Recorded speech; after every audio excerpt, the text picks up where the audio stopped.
আসসালামু আলাইকুম স্যার। ওয়ালাইকুম আসসালাম। আমি হাইওয়েতে আছি, ঢাকা থেকে বেশ খানিকটা দূরে। গাড়িটা হঠাৎ করে স্টার্ট নিচ্ছে না। আপনাকে লোকেশন পাঠাচ্ছি, দেখেন তো। আরে সালা, পুরে তো বোম। বস, গাড়িটা কি আপনার? একটা সেলফি তুলি।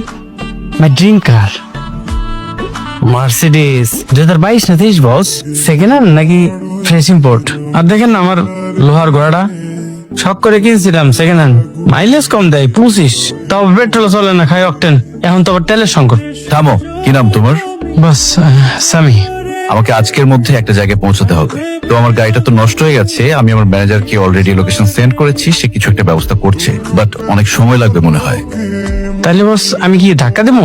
তোমার ওই লোহার ঘোড়াটা আমাকে দাও, তার বদলে এই গাড়িটা তুমি নিয়ে নাও। কি করতেছেন বস? মানে মানে মজা করতেছেন না? কিন্তু বস, আপনার এই নষ্ট গাড়িটা তো আমি নিব। রাস্তায় যদি আমার পুলিশ আটকায়, আপনি কি আমার বাঁচাইবেন? স্যার আমি আসলে আপনাকে যে লোকেশনটা সেন্ড করেছি সেখানে সামি নামের একটা ছেলে আছে। গাড়িটা রিপেয়ার করে সামিকে দিয়ে দিবেন।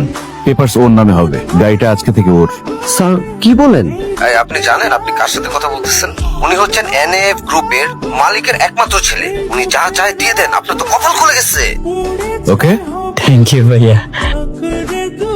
আচ্ছা বস, একটা কথা জিজ্ঞেস করি। আপনি যেখানে যাচ্ছেন সেই জায়গার মূল্য কি আপনার গাড়ির চেয়েও বেশি? কি আছে সেই জায়গায়? ভালোবাসা। স্যার জওয়ান, কিছু বলবেন? মিস মাহিরা এই চিঠিটা আপনাকে দিতে বলেছেন। কোথায় উনি? She left her job. Sir, শহর ছাড়ার আগে আপনাকে একটা বড় ধন্যবাদ দেওয়া বাকি ছিল।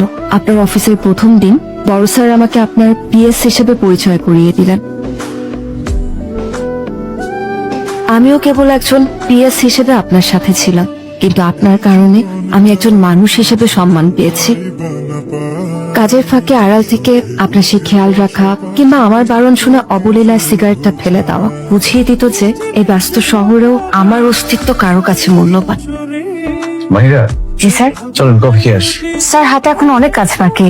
আরে কাজ পরে করা যাবে, আস।